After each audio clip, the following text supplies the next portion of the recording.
हरे राम राम राम हरे हरे, हरे कृष्ण कृष्ण कृष्ण हरे हरे। नमो व्रातपते नमो गणपते नमः प्रमथपते नमो स्थूलमोदराय एकदंताय विघ्न विनाशिने शिवसुताय श्री वरद मूर्ति नमो नमः।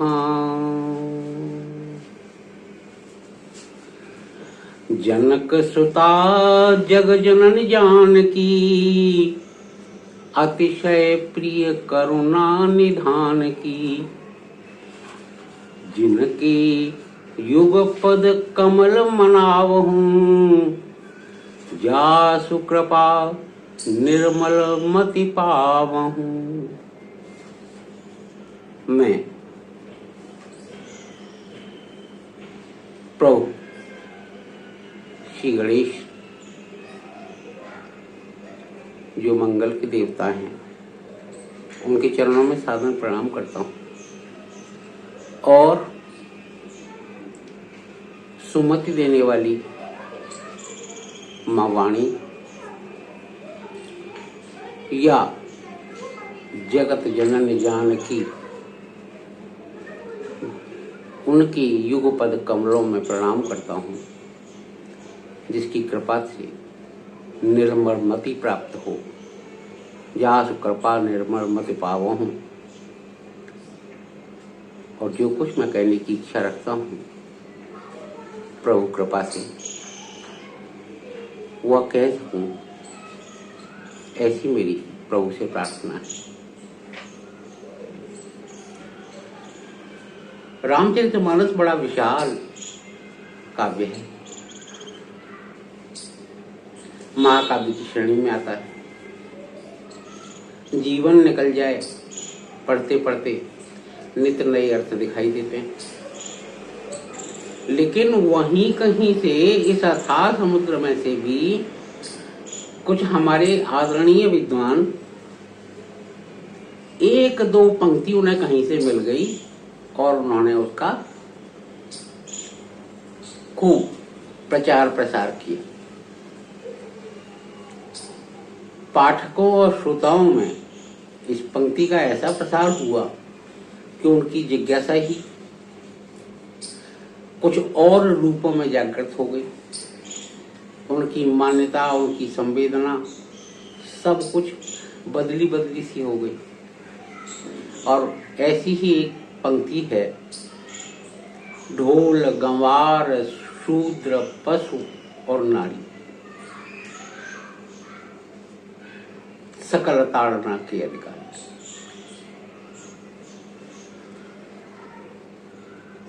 पंक्ति सुंदरकांड की है, 58/3।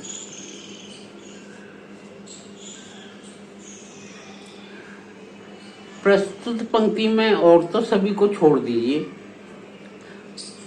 ढोल को भी छोड़ दिया, गंवार को भी छोड़ दिया, लेकिन शूद्र और नारी, इन दो शब्दों को लेकर के समाज में खूब प्रचार प्रसार किया गया। विद्वजनों की कृपा बड़ी अहेतुकी है। संभवतः इसीलिए महाकवि तुलसीदास ने गुरु वंदना करने के तुरंत बाद ही परहित घृत जिनके मन माखी और जो दाहिने रहते हुए दिखाई देते हैं, लेकिन जब भी उनके मुंह से वाणी निकलती है वो बाई बाई होती है। जो बिनकाज दाहिने बाई, चाहे उनका कोई उद्देश्य हो या नहीं, उनकी प्रशंसा की। और उनके साथ ही साथ उन संतों की भी प्रशंसा की जिनका पूरा चरित्र कपास की तरह से है, जिनमें गंध सुगंध तो नहीं दिखाई देती, लेकिन जो सही दुख पर छिद्र दुराबा। कपास है वो पौधे से आ जाती है तो बड़ा कष्ट सहने के बाद उसका कुछ मानवीय संदर्भों में उपयोग होता है। धुनी जाती है, खींची जाती है, पीटी जाती है, तोड़ी जाती है और तब जाकर के कहीं वो रुई के रूप में आती है। उससे हम लिहाफ बना करके ओढ़ते हैं और सर्दी से अपना बचाव करते हैं। ये संतों का चरित्र है जिसकी तुलना उन्होंने कपास से की। तो तुलसीदास जी इस बात को समझते हैं तो उन्होंने पहले ही दोनों की ही वंदना कर दी।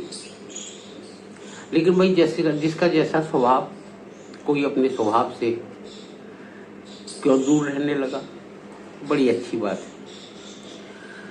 लेकिन निवेदन सिर्फ इतना है कि बातों को सही शब्दों में तो समझ लो। पता नहीं क्या मादकता सवार हुई है कि अद्यतन विद्वानों का एक बड़ा वर्ग कुछ ऐसी चौपाइयों को लेकर के न स्वयं सहज रूप में स्वीकार कर पाता है और उनकी मनमानी व्याख्या करके समाज में विसंगति फैलाने का भरपूर प्रयास करता है। सामाजिक समानता के पक्षधर कुछ विद्वान तो ऐसे भी सामने आए जो इन शब्दों को, इसमें से खास तौर से ताड़न जैसे शब्द को पशु, शूद्र, नारी के संदर्भ में प्रयोग करने पर कहते हैं कि इससे तो हमारे सारे के सारे सामाजिक ढांचे का विध्वंस हो रहा है, मानवीय संवेदनाओं का विध्वंस हो रहा है। और तो और नारी से जोड़ दिया, नारी की भावनाएं आहत हो रही हैं। एक वर्ग से जोड़ दिया कि एक वर्ग विशेष की भावनाएं आहत हो रही हैं। धन्य प्रभु, बहुत बहुत धन्य। तो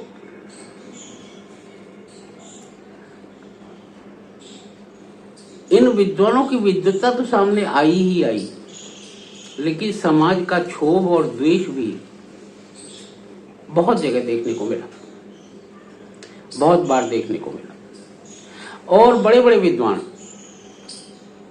जो अपने आप को साहित्यकार समझते हैं, प्रकांड पंडित समझते हैं, विद्वान समझते हैं,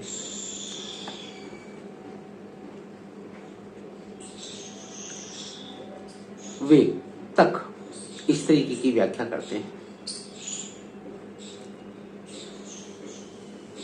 ज्ञातव्य है कि रामचरितमानस में यह चौपाई सुंदरकांड में अपनी विवशता व्यक्त करते हुए तुलसीदास ने समुद्र के मुख से कहलवाई है।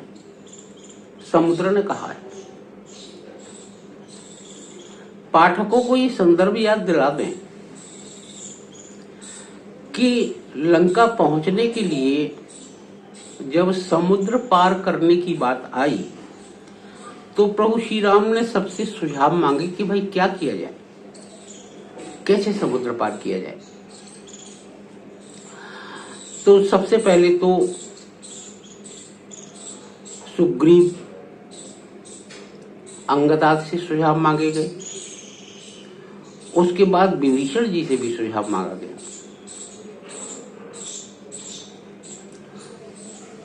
तो उन्होंने कहा कि प्रभु, जैसा कि आपका स्वभाव है विनम्रता का, मर्यादा की रक्षा का, तो मेरा मन तो ये कहता है कि आप पहले समुद्र से विनम्रता पूर्वक प्रार्थना करें, हो सकता है कि वो हमें रास्ता दे दें। लेकिन लक्ष्मण जी को यह बात बिल्कुल भी पसंद नहीं आई और उन्होंने इस पर अपना विरोध व्यक्त किया और प्रभु से कहा कि नहीं महाराज, आप देख रहे हैं अथाह समुद्र है, ये आपकी बात मानेगा क्या? मुझे तो लगता है कि नहीं, आपको इस समुद्र को सुखा देना चाहिए और पुल बना लेना चाहिए। और समुद्र पार करके लंका पर चढ़ाई कर देनी चाहिए। लेकिन नहीं साहब, प्रभु ने कहा कि नहीं, पहले हम मर्यादा का पालन करेंगे। लक्ष्मण को ये मत नहीं भाया, लेकिन प्रभु ने पहले मर्यादा का पालन किया और 3 दिन तक समुद्र की प्रार्थना करने के लिए बैठे रहे। विभिन्न प्रकार से मनोरथी की, विभिन्न प्रकार से प्रार्थना की, रास्ता दे दो महाराज, रास्ता दे दो। लेकिन जब 3 दिन पूरे हो गए और प्रार्थना करते करते थक गए, समुद्र पर कोई प्रभाव नहीं पड़ा, वो वैसे ही उछलता रहा, खिलखिलाता रहा, तरंगें उठती रहीं, तो फिर राम को बड़ा क्रोध आया और उन्होंने अब लक्ष्मण के मत को अपनाना चाहा और उसके लिए उन्होंने तुरंत क्रोध में भरे धनुष और बाण उठाया, धनुष पर बाण चढ़ाई, प्रत्यक्षा चढ़ाई और सीधा समुद्र को कह दिया कि अब मैं तुझे सुखाता हूं। तो जैसे ही उन्होंने बाण खींचा, अब समुद्र में विकलता पैदा हो गई, सारे जीव जंतु व्याकुल हो उठे। तब उनकी व्याकुलता को देखकर, यानी कि अपनी अंतरात्मा की व्याकुलता को देख करके समुद्र सामने आता है और तब वह प्रभु श्री राम जी के सामने कुछ तथ्य रखता है। हे प्रभु, गगन समीर अनल जल धरणी, इनकई नाथ सहज जड़ करनी। ये जो 5 चीजें हैं, इनकी तो सहज जो क्रियाकलाप हैं वो जड़ ही तो हैं। गगन समीर अनल जल धरणी, इनकई नाथ सहज जड़ करनी, तब प्रेरित माया उपजाए, श्रेष्ठ हेतु सब ग्रंथन गाए। और ये सब आपकी माया के द्वारा उपजाए गए हैं, उत्पन्न किए गए हैं, अपने आप तो कोई पैदा हो नहीं गया। और जब आपकी माया ने इनको पैदा की है तो इनको एक मर्यादा भी दी है उन्होंने। पैदा करना भी उन्हीं का काम है और मर्यादा देना भी उन्हीं का काम है। तब प्रेरित माया उपजाए, और ये कोई सामान्य चीजें नहीं हैं, ये सृष्टि के हेतु हैं, मूल कारण है जिनसे सृष्टि उत्पन्न होती है। ऐसा सब ग्रंथन गाए। तो अब आप बताइए, प्रभु आयस जेकर जस अहि। अब ये माया को हटा दिया बीच में से, आपने माया को आदेश दे करके निर्माण करवाया इन सारी तत्वों का, लेकिन आपका अब जैसा आदेश हो वो आप बताइए। जैसा आदेश आपने दिया है, प्रभु आयस यही कर जस अहि, जिस तत्व को जिस मर्यादा में रहने का आपने आदेश दिया है, सोते भांति रहे सुख लही, वह तत्व उसी भांति उसी गुण धर्म में बरतते हुए सुख लेता है, सुखी रहता है। कोई अपनी मर्यादा का उल्लंघन नहीं करता, सब अपनी अपनी मर्यादा में रहते हुए सुख की अनुभूति करते हैं। लेकिन आज आपका रूप ही अलग दिखाई दे रहा है। मैं समझ गया, प्रभु भला कीन मोई सिख दीनी। ये आपने बड़ा भला किया कि मुझे शिक्षा देने के लिए आप धनुष पर बाण चढ़ा करके खड़े हुए हैं, और वो भी अग्निबाण सुखाने के लिए, यानी कि मेरा अस्तित्व ही समाप्त करने के लिए आप तुले हुए हैं। तो प्रभु भल कीन मोहि सिख दीनी, लेकिन मुझे ये तो बता दो, मर्यादा पुण्य तुम्हारी कीनी। ये मर्यादा तो आप ही ने निर्धारित की थी ना, कि मैं अपनी जगह रहूंगा और अपने जल को उछलता कूदता रहूंगा, उछालता रहूंगा। अब इस जल से सारे संसार का पोषण होता है, वो एक अलग तरीके की चीजें हैं कि भगवान भास्कर जब प्रसन्न होते हैं और अपने तेज के साथ जब निकलते हैं तो वो जल का अवशोषण करते हैं, अवशोषण से पर्जन्य बादल बनते हैं और बारिश में बरसात की ऋतु में वही जल बरसता है पृथ्वी पर, उससे पूरे विश्व में, पूरी पृथ्वी पर खेती होती है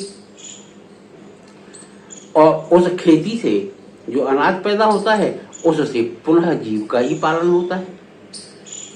तो वो सृष्टि के पालन के लिए आपने जो एक मर्यादा बनाई है, मैं तो उसी का पालन कर रहा हूं। सूख जाना मेरी मर्यादा में नहीं है, मेरी मर्यादा में तो जल से भरा पूरा रहना है। तो प्रभु भल कीन मोहि सिख दीनी, मर्यादा पुर तुमरी कीनी, ढोल गंवार शूद्र पशु नारी। यहां ये पंक्ति आती है, ढोल गंवार शूद्र पशु नारी, सकल ताड़ना के अधिकारी। मैं समझ गया प्रभु।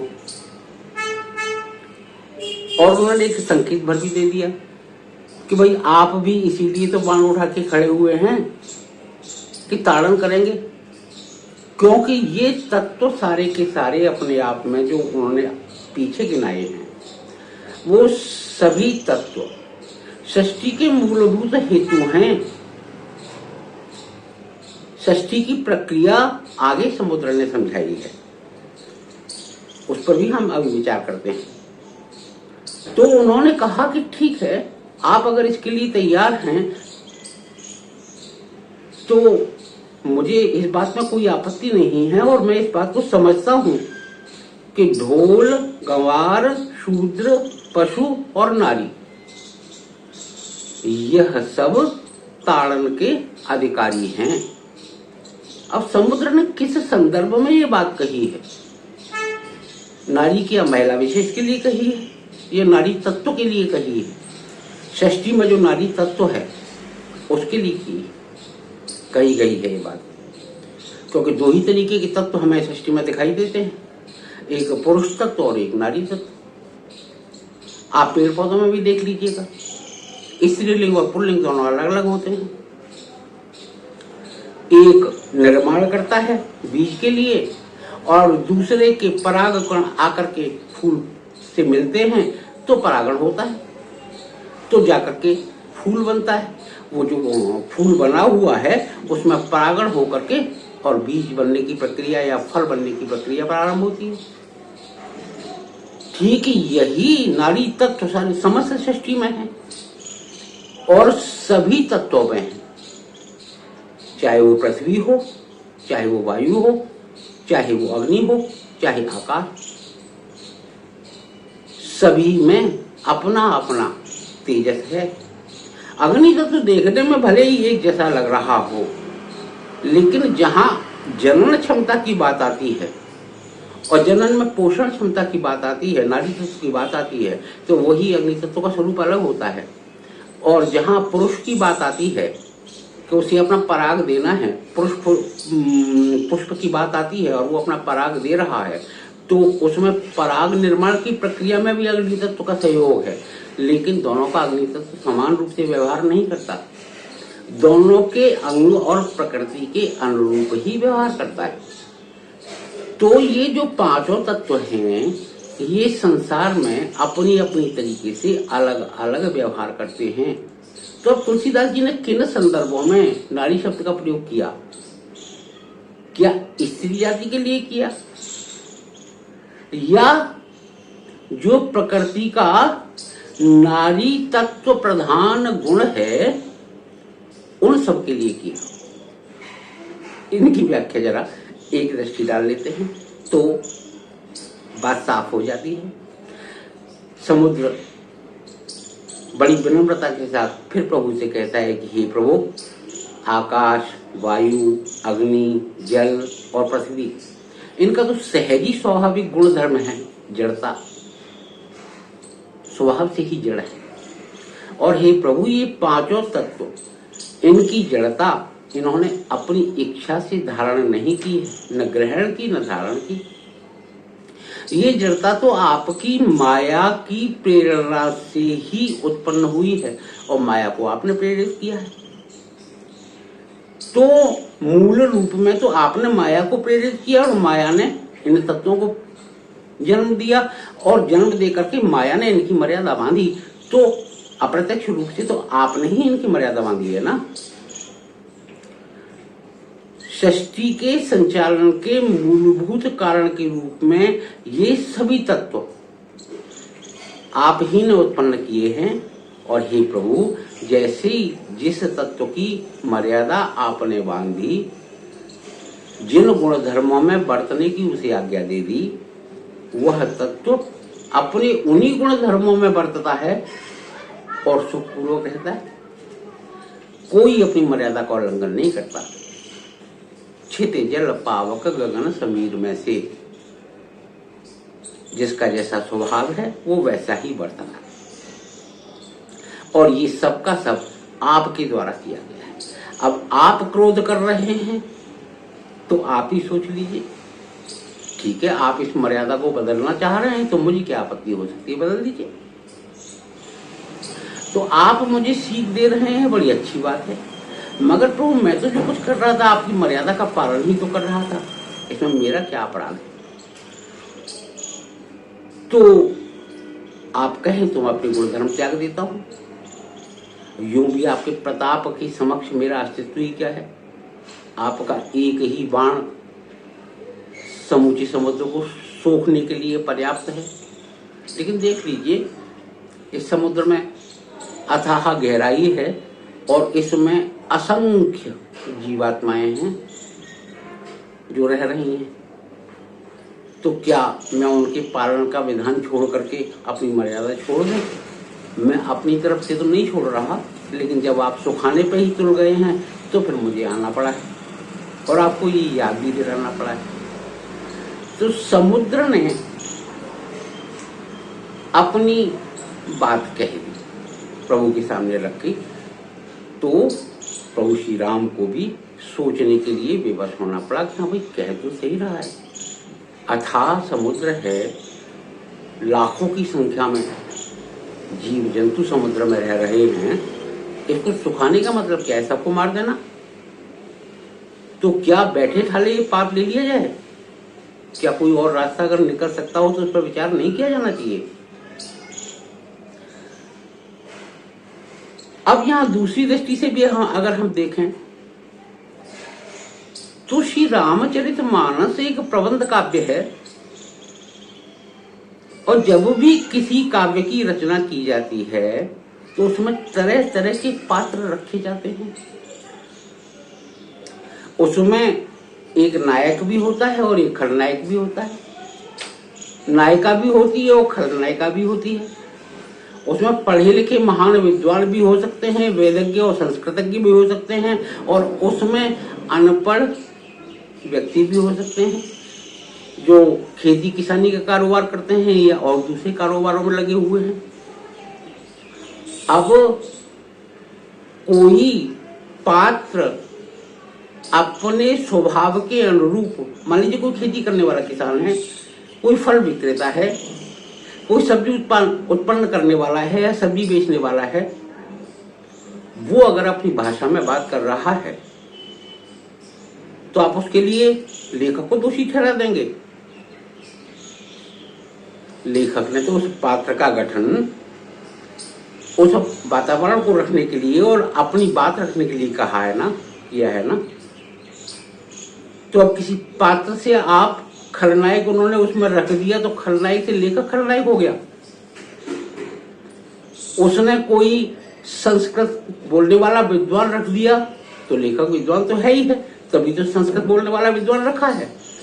लेकिन क्या उसने कोई ग्रामीण पात्र रख दिया जो संस्कृतज्ञ नहीं है, तो क्या उसका दोष लेखक को दे देंगे? अरे भाई, गांव से होकर के निकल रहे हैं तो वहां संस्कृतज्ञ कहां मिलेंगे? इसके लिए लेखक को दोषी क्यों ठहराया जा रहा है?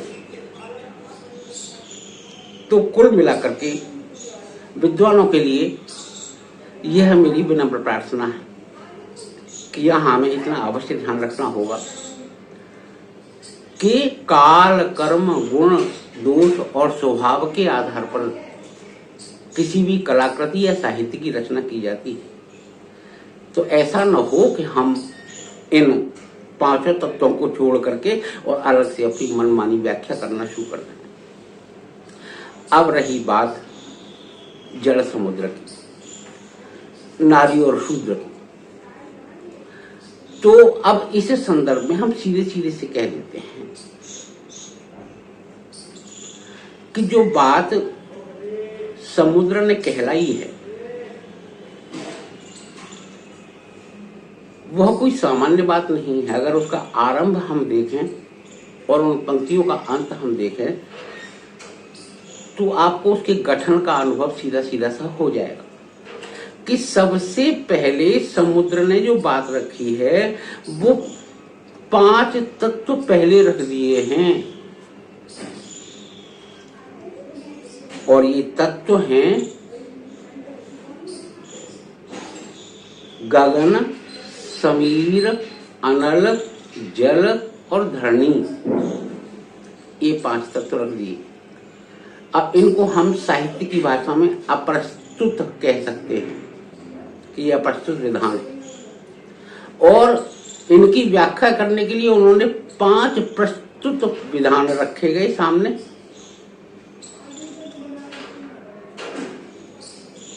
गगन, समीर, अनल, जल, धरणी और 5 के साथ साथ 5 ही प्रस्तुत विधान रखे गए कि ढोल, गंवार, शूद्र, पशु और नारी। ये 5 प्रस्तुत विधान रखे गए। अब जरा इनको एक एक अप्रस्तुत से एक एक प्रस्तुत को जोड़ करके देख लीजिए। पहला अप्रस्तुत रखा गया गगन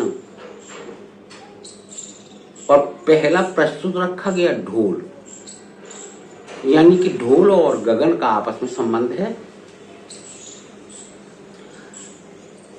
दूसरा प्रस्तुत रखा गया अब समीर और गंवार।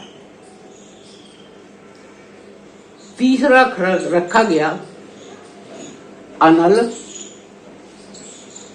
और शूद्र। चौथा रखा गया जल और पशु और 5वां रखा गया धरणी और नारी।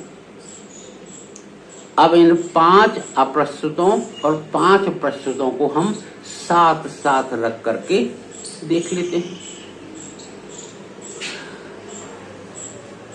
कि इनका क्या प्रयोजन है। अब प्रश्न ये उठता है कि जड़ तत्वों से सृष्टि की उत्पत्ति और स्थिति किस प्रकार होती है, क्योंकि सृष्टि तो चेतन है, गतिमान है और जो पदार्थ या जो तत्व इन्होंने गिनाए हैं वे सब जड़ हैं। गगन भी अपने आप में, समीर भी अपने आप में, अनल भी अपने आप में और धरती भी अपने आप में। तो आखिर इनमें चेतनता कैसे उत्पन्न होती है?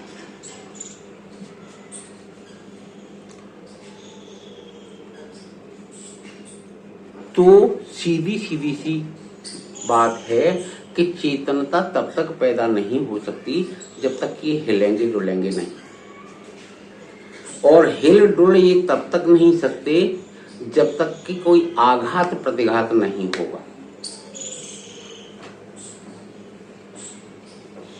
अब इसी आघात और प्रतिघात को, आघात और प्रतिघात होगा तो बल लगेगा, बल लगेगा तो इसी को आप ताड़न कह रहे हैं। ग्रामीण भाषा में, देशज भाषा में इसी को तो आप ताड़न कह रहे हैं। कैसा बल प्रयोग कर दिया आपने। अब बल प्रयोग अगर नहीं करेंगे तो गति कैसे पैदा होगी, और गति पैदा नहीं होगी तो कैसे तो हलचल होगी, और जब हलचल नहीं होगी तो कैसे चेतना का स्फुरण होगा, कैसे चेतना जागृत होगी। तो विचार का विषय यह है कि यहाँ ताड़न शब्द का जो उपयोग हुआ वो उस बल के लिए हुआ जो सृष्टि के अचेतन तत्वों में चेतनता भरता है। अब चेतन की इस प्रक्रिया को ढंग से समझने के लिए हम एक एक प्रतीक को उठा लेते हैं। सृष्टि के उद्भव की यह प्रक्रिया भारतीय मनीषा में सर्वप्रथम आकाश तत्व के आंदोलित होने से होती है। हम मानते हैं, लेकिन वेदों में जिस प्रकार से, उपनिषदों में जिस प्रकार से वर्णन किया गया है कि ये जो समस्त जगत है ये उल्टे लटके हुए पेड़ की तरह है जिसकी जड़ें ऊपर की तरफ हैं। हम पृथ्वी पर हैं, पृथ्वी के ऊपर जल है, जल के ऊपर वायु है, वायु के ऊपर तेज है या अग्नि है, और अग्नि के ऊपर आकाश है।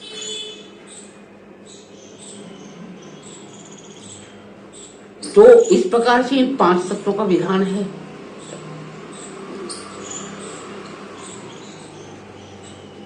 ये 5 तत्व किस प्रकार से कार्य करते हैं, इसकी प्रक्रिया आरंभ होती है पहले तत्व से, और वो प्रकृति के संदर्भ में है आकाश तत्व।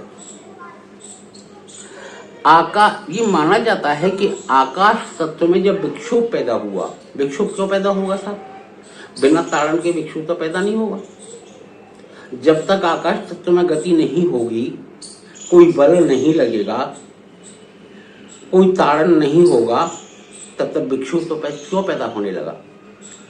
आकाश में जब विक्षोभ पैदा हुआ तो उससे वायु तत्व उत्पन्न हुआ। तो आकाश से वायु तत्व की उत्पत्ति, वायु तत्व के संघर्षण से जब वायु तत्व चला और वो जगह जगह टकराया तो 2 चीजें उत्पन्न हुई। एक तो नाद उत्पन्न हुआ और दूसरा उस संघर्षण से अग्नि तत्व की उत्पत्ति हुई। आकाश, वायु और अग्नि के इस संयोग से जब वायु बहा तो उसने जल उत्पन्न किया। जल का अवशोषण भी वायु ही करता है और अग्नि के माध्यम से करता है। गर्मी के दिनों में जब वायु गर्म हो जाती है तो तप्त वायु ही जल का अवशोषण कर पाती है। अवशोषण वही कर सकता है जिससे कि वो उत्पन्न हुआ है, दूसरा कोई अवशोषण नहीं करेगा। इसलिए अग्नि तत्व से जल तत्व की उत्पत्ति हुई और जल तत्व की बाद में चल करके गाढ़ा होते जाने से पृथ्वी तत्व की उत्पत्ति हुई। तो इस प्रकार इन 5 जो अप्रस्तुत तुलसीदास जी द्वारा प्रयोग किए गए हैं उनकी उत्पत्ति हुई। इन 5 तत्वों की उत्पत्ति से अब चेतना कैसे कैसे पैदा हुई और कहां कहां पैदा हुई। तो जैसा कि हम पहले बता आए हैं कि आकाश तत्व से ढोल जोड़ा गया। ढोल अंदर से खाली है, आकाश तत्व का प्रतीक है, लेकिन जब उस पर आघात होता है तो उससे नाद होता है और वह नाद गूंज करके बाहर निकलता है तो घर्षण की प्रक्रिया पैदा करता है जिससे कि वायु उत्पन्न होती है, कंपन उत्पन्न होता है। इसलिए आकाश तत्व की जो तुलना है वो ढोल से की गई। अब ये वायु है तो वायु की तुलना, वायु का कार्य क्या है? वायु का कार्य है स्पर्श, स्पर्श ज्ञान इंद्रिय को जगाना, त्वचा को जगाना, त्वचा में संवेदनशीलता पैदा करना, सजग बनाना, और इसी सजगता का अभाव हमें मूड बनाता है। तो उधर जो वायु है उधर गगन समीर और इधर ढोल गंवार। तो जो वायु की संवेदनशीलता है उसका गति और ज्ञान वायु गतिर वायु गमनम गतिर्गमनम, ये दोनों मिला करके जब शूद्र आघात करते हैं तो स्थूल पदार्थों में संवेदना जागृत कर देते हैं। यहां शूद्र से अर्थ किसी एक वर्ग विशेष से नहीं है, क्योंकि अगर आप पुरुष सूत्र भी देख लें पूरा का पूरा तो मुखम किमस्यासीत, ब्राह्मणों से मुखम आसीत, वायुराजन्य कृत उरूक्त यद्वैश्यः पदभ्याग्वम शूद्रो अजायतः। उस परमेश्वर के पैरों में जहां सबसे ज्यादा स्थूलता होती है वहां से शूद्र की उत्पत्ति बताई गई। यहां मैं बार बार कह रहा हूं कि शूद्र का अर्थ किसी वर्ग विशेष से और जाति विशेष से नहीं है, क्योंकि महाविद्वानों को ये भी मालूम होना चाहिए कि मस्तिष्क का एक केंद्र जहां शूद्र बताया गया पदभ्याग्वम शूद्रो अजायतः, तो वहां हमारी पिंडली के पास एक मस्तिष्क का केंद्र भी रहता है। ये विज्ञान ने स्पष्ट कर दिया है और ज्यादातर थकान होने पर वहां पिंडली के उसी स्थान को दबाकर एक्यूप्रेशर के द्वारा दबाकर खोलकर संकुचन विमोचन की प्रक्रिया से उसी को जागृत करके हमारे अंदर चेतना का जागरण होता है, हमारी थकान खत्म होती है। वह हृदय का काम भी करने वाला एक बिंदु विशेष है जो नीचे की तरह प्रवाहित होने वाले रक्त को पुनः ऊपर की तरह प्रवाहित करता है। अन्यथा तो हृदय तो यहाँ है ना, यहाँ से ऊपर की तरफ जो रक्त जाएगा वो तो आराम से नीचे की तरफ आ जाएगा, लेकिन यहाँ से पैरों के पंजों तक जो रक्त जा रहा है वो ऊपर खींचने में हृदय को कितना बल लगाना पड़ेगा। तो नीचे कोई तो ऐसा सिस्टम होगा, इस पर हम बात करेंगे। हालांकि राहु और केतु के संदर्भ में अपने ज्योतिषीय व्याख्यानों में मैंने इस बात को उठाया है और रखा है, लेकिन मैंने उठाया है कि मतलब ये नहीं कि मेरी ये कोई खोज है। मैंने तो जो कुछ विद्वानों से पढ़ा, जो कुछ आप लोगों से पढ़ा, जो कुछ भी भारतीय संगीता से सीखा है, पढ़ा है, अध्ययन से प्राप्त किया है, उसे नोट करके आपके सामने रख दिया। मैं कोई विद्वान नहीं हूं, मैं कोई तुलसीदास नहीं हूं, मैं कोई चिंतक नहीं हूं। मैंने तो जो पढ़ा वो आपके सामने रख दिया। हाँ, बस इतना सा काम परमात्मा ने मुझे दिया हुआ है कि मैंने उसका संयोजन भर कर दिया है और वो संयोजन ठीक लगता है तो आपके पास तक पहुंचा देता हूँ। आपको अच्छा लगे बहुत अच्छी बात है, नहीं अच्छा लगे तो मैं तो अपनी बड़ी मन की बात कह ही लेता हूँ भाई।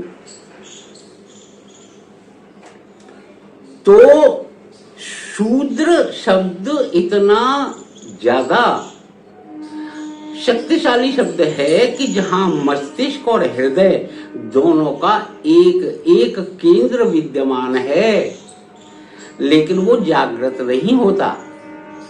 काम करने वाले लोगों में प्रायः उनके चलने फिरने से रक्त संचार की प्रक्रिया तो जागृत रही आती है, लेकिन मस्तिष्क का केंद्र जागृत नहीं होता है। तो वो तब तक जागृत नहीं होगा जब तक वहां ताड़न नहीं किया जाए, संकुचन और विमोचन नहीं किया जाए।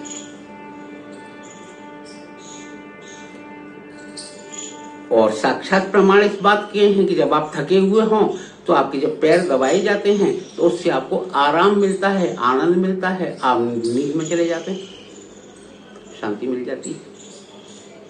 ये इसका प्रत्यक्ष प्रमाण है।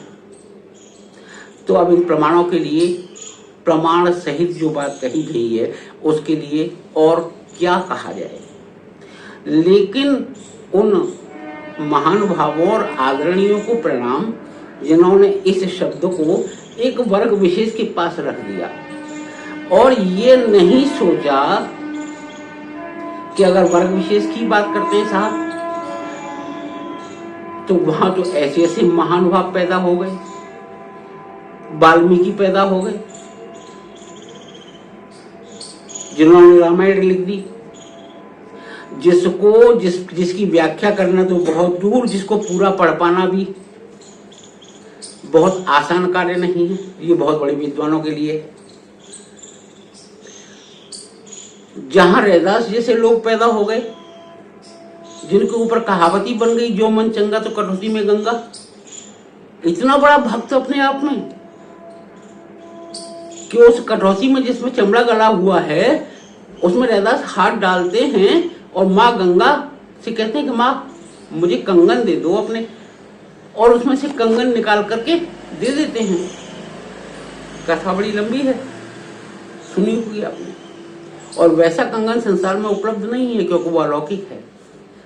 और उसका दूसरा कंगन भी फिर निकाला जाता है और वो भी उसी कटौती में से निकाला जाता है जिसमें चमड़ा गला हुआ है। कबीर को क्या कहेंगे साहब?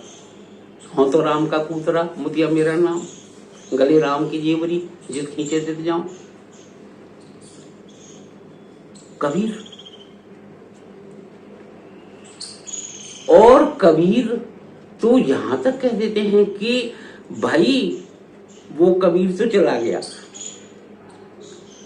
अब तो अपनी स्थिति ऐसी हो गई है कि पीछे पीछे हर फिरें कहत कबीर कबीर। अब मैं तो आगे आगे चलता हूं। जिस परमात्मा को मैं कभी स्मरण करता था, ध्यान करता था, अब मेरे ध्यान का विषय परमात्मा नहीं रह गए, अब मैं परमात्मा के ध्यान का विषय रह गया हूं, हो गया हूं। क्योंकि अब होता यह है कि पाछे पाछे हरे फिरें कहत कबीर कबीर। कबीरा मन निर्मल भया जैसे गंगा नीर। जिस दिन से मेरा मन इतना निर्मल और पावन हो गया कि जैसे गंगा का जल होता है, तो तभी से पाछे पाछे हरि फिरें कहत कबीर कबीर। अब तो परमात्मा की वारी है, वो मेरे पीछे पीछे चक्कर लगाते हैं, अब वो घूमते हैं, अरे कबीर कबीर कबीर कबीर कहते हुए पीछे घूमते। तो महाविद्वान वर्ग कृपा करके इनके विषय में क्या कहेंगे? इनको तो पूरा समाज पूजता है, रैदास को भी। कौन विद्वान ऐसा है जो रैदास को नहीं पूज रहा? कौन विद्वान ऐसा है जो माँ मीरा को नहीं पूज रहा? कौन विद्वान ऐसा है जो वाल्मीकि को नहीं पूज रहा? और उससे भी आगे चले जाइए, एक अंगुली माल बुद्ध की शरण में पहुंच गया। बुद्ध ने जरा सा क्या छू दिया, जरा सा क्या ताड़न किया कि अंगुली माल महान विद्वान हो गया। और आज उसकी कथा कहानियों के रूप में बच्चों तक को पढ़ाते हैं आप। वो अंगुलीमाल जो गले में अंगुलियों की माला डाले फिरता था, इतना बड़ा डाकू था कि उससे ये घृणा भी नहीं होती थी कि मेरे गले में मांस के टुकड़े लटक रहे हैं, इनमें से बदबू आ रही है, दुर्गंध आ रही है। और जब वो महात्मा बुद्ध द्वारा ताड़ित किया गया तो वो ताड़न आवश्यक नहीं है कि उसमें थप्पड़ ही मारा गया हो, लेकिन ताड़न तो था। कह रहे भाई मैं तो ठहर गया, तू कब ठहरेगा ये बता। अब ये शब्द ही जाकर के उसे इस प्रकार लगे कि क्या इनको आप ताड़न नहीं कहेंगे, कि जो व्यक्ति तत्काल ही बदल गया और आकर के बुद्ध के चरणों में जा गिरा, तो ताड़न क्या आप डंडे से मारने को ही समझते हैं साहब? शब्दों की मार को आप ताड़न नहीं समझते। बुद्ध ने कौन से डंडे मारे थे अंगुली मार में साहब? लेकिन ताड़न तो हुआ था, तो बना। अब नारियों के संदर्भ में यही बात आपने उठा करके ना एक वर्ग विशेष के अंदर समाज में ऐसा जहर भरा कि पूरा समाज उद्दुलित हो उठा, और जाने कहां कहां के विद्वान अपनी विद्वत्ता ले ले करके आए और उड़ने लगे, समाज में विश्वमर करने लगे। ये नहीं देख रहे कि भारतीय संस्कृति कहां से कहां जा रही है। जहां तक नारी की बात है तो नारी मां है, नारी बहन है, नारी पत्नी है, नारी जन्मदात्री है। कितने रूपों में नारी है। अरे धारण करने वाली नारी है, इसलिए तो धरणी से तुलना की गई नारी की। धात्री है, धारण करती है, 9 महीने पेट में रखती है, और जब संतान पैदा हो जाती है तो उसे अपना ही दूध पिलाती है। तो धात्री धारण करने वाली, अब वो दूध क्या ताड़न के बिना निकल आता है भैया? ताड़न नहीं होता, दर्द नहीं होता, संतान को जन्म देने में दर्द नहीं होता, वो ताड़न की सीमा में नहीं आएगा। तो आप ताड़न को प्रताड़ना क्यों बनाई दे रहे हैं साहब? प्रताड़ना और ताड़ना में अंतर है। आपने ताड़ना को हटा करके प्रताड़ना शब्द जोड़ दिया और हर जगह व्याख्या प्रताड़ना की कर रहे हैं तुलसीदास के ताड़न शब्द के नाम पर। तो आप जैसे विद्वानों को, ऐसे विद्वानों को मेरे प्रणाम नमन, लेकिन कृपा करके साहित्यिक शब्दों को साहित्यिक संदर्भों में ही समझें और साहित्यिक संदर्भों में ही समझाएं। इसी में जिस हेतु वो लिखे गए हैं, जिस लोक कल्याण की भावना से उस साहित्य की सृजना हुई है, वह साहित्य अपनी उदारता को और अपने उद्देश्य को तभी पूरा कर पाएगा जब वो सही अर्थों में लोगों के सामने तक जा सकेगा। अन्यथा तो फिर समाज सारा का सारा वही है। तुलसीदास ने आगे उत्तरकांड में जाकर के लिखा है कि क्या करेंगे भाई अगर आप ताड़न नहीं करेंगे तो आप, क्योंकि ये संसार ऐसे लोगों से बना हुआ है कि लोभ ही ओढ़न लोभ ही दासन और शिष्ण उदर पर जीवन यासन। जो शिष्ण और उदर की कामनाओं की तृप्ति के लिए ही जीवित है और जो कुछ भी कर रहा है वो लोभ ही बिछा रहा है और लोभ ही ओढ़ रहा है, लोभ से बाहर ही नहीं आ पा रहा। एक का 1000 कमा रहा है, दूसरे को ठग रहा है, वहां आप प्रताड़ना शब्द का प्रयोग नहीं करते। लेकिन तुलसीदास ने अगर ताड़ना कह करके कह दिया कि भाई इस लोभ को समाप्त करने के लिए और इसके शिष्ण और उदर पर जीवन को यापन करने की भावनाओं को और कामनाओं को समाप्त करने के लिए इसको समझाना पड़ेगा, तो वहां तुलसी के ताड़न को आपने प्रताड़ना बना दिया। वाह हरी विद्वत्ता, नमनीय है। तो यहां नारी के सहज रूप में किसी को भी ले लें आप, अरे ये अनुसुईया का देश है, ये सीता का देश है, ये सावित्री का देश है, ये महारानी लक्ष्मीबाई का देश है, ये दुर्गावती का देश है, अहिल्याबाई होल्कर का देश है। यहां कितनी माताएं ऐसी पैदा हो गई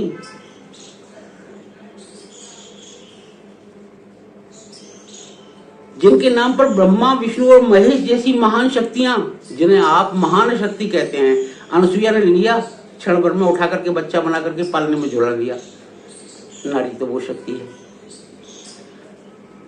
लेकिन विद्वत, प्रणाम है आपकी विद्वत्ता को कि उस नारी शक्ति के अंदर भी आपने विद्वेष भर दिया कि नहीं साहब, ये ताड़न शब्द जो प्रयोग किया गया है ये प्रताड़ना है।